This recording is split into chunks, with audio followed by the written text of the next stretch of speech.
بسم الله الرحمن الرحيم. النهارده نعمل لكم كشري. حطينا دلوقتي الميه تغلي بمعلقه ملح وشويه زيت يغلوا، وننزل بالمكرونه، نقلب قلبتين وننزل بباقي المكرونه. بسم الله ما شاء الله، زي ما انتم شايفين كده اهواتي نسلق المكرونه، ودوات الحمص بنسلقه، وهنا اهوات الزيت اللي هنعمل فيه الشعريه والرز. بسم الله ما شاء الله، زي ما انتم شايفين. الله اكبر، اللهم بارك.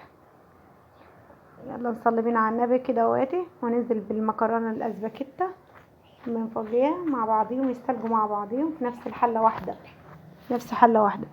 بسم الله ما شاء الله، زي ما انتم شايفين. يعني الميه بتغلي كويسه، لازم تكون بتغلي قبل ما احط المكرونه، فهي كانت بتغلي الحمد لله. وبعد كده ابتدينا بنقلب تاني عشان ما تتعجنش.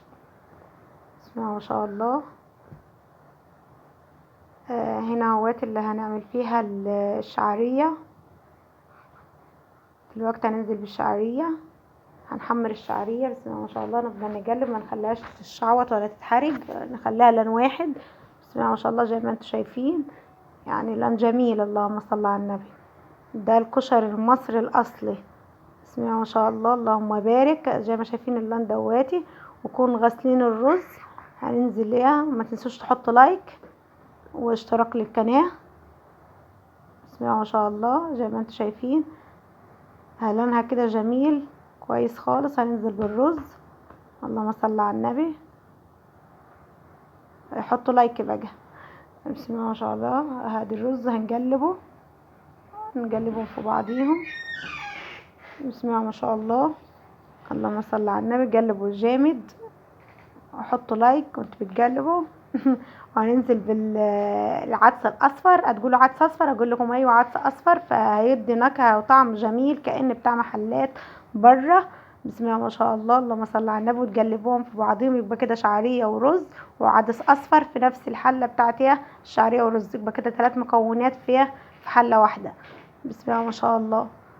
فبيطلع كده، حطينا معلقه ملح، وهنقلب كده قوي. الملح حسب الرغبة. بسم الله ما شاء الله، اللهم صل على النبي. بخشو الخشويل ونزلنا بيها بالمية المغلية زي ما انتم شايفين. واحنا بننزل نقلب كده على طول عشان ما يكلكحش. بسم الله ما شاء الله، اللهم بارك. صلوا بينا على النبي كده. والدعاء لأهالينا في فلسطين إن شاء الله، اللي ربنا ينصر أهل غزة يا رب، اللهم أمين. ادينا طلعنا من كده وقتها هنسلق المكرونه. بسم الله ما شاء الله، اللهم بارك. وهنبردها بشويه ميه تحت الحنفيه، اللهم صل على النبي، زي ما انتم شايفين. ونغسلها ونشهد عليها. بسم الله ما شاء الله، اللهم صل على النبي، اللهم بارك. المكرونه مش بتعجن ولا حاجه، يعني 2 في 1. ونحط لها شويه بردك شويه زيت عشان تبقى لحد اخر النهار. حتى لو بيتت هتبقى مفلفله معانا، مش هتبقى معجنه. شويه الزيت ده اللي في الاخر فبتبقى حلوه. بسم الله ما شاء الله. ودلوقتي البصل كده مقطعينه طرنشات طرنشات. ده اللي هنزين بيه، اللي هو البصل المحمر، اللهم صل على كامل النور. وده كده خلاص الرز طاب، والشعريه والعدس، اللهم صل على كامل النور. زي العسل والله، فلفل فلفيل. وهنا هنحط رشه ملح عشان تحمر كويس البصلة داخلة في التحمير. وننزل برشة لما تكون داخلة في التحمير برشة دقيق عشان تخشول. بسم الله ما شاء الله. وما تمص الزيت كتير واحنا بنطلعها، فبتبقى كويسة. دي حاجات بسيطة بس بتفرق في حاجات كتير، يعني حاجات بسيطة بس بتفرق. بسم الله ما شاء الله، اللهم صل على النبي. زي ما انتم شايفين هنبدأ نطلع البصل. اللهم صل على النبي، اللهم بارك، اللهم صل على النبي.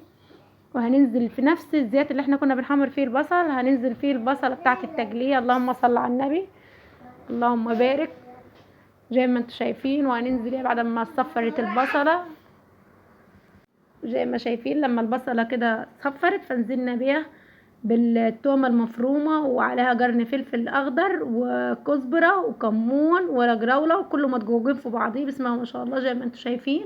ونطشها بيها بالخل. مش بسم الله ما شاء الله، اللهم بارك. اديكم زي ما شايفين بعد ما غلى الخل. فهننزل بعد ما غلي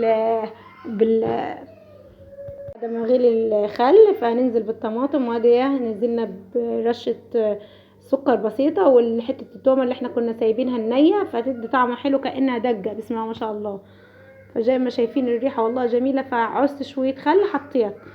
هنبدأ نغرف. بسم الله ما شاء الله. اديكم زي ما شايفين المكرونة مفلفلة. هننزل بالمكرونة الأول، وبعد كده بالرز، بالشعرية، بالعدس الأصفر، التلاتة ببعضيهم ما ننساش.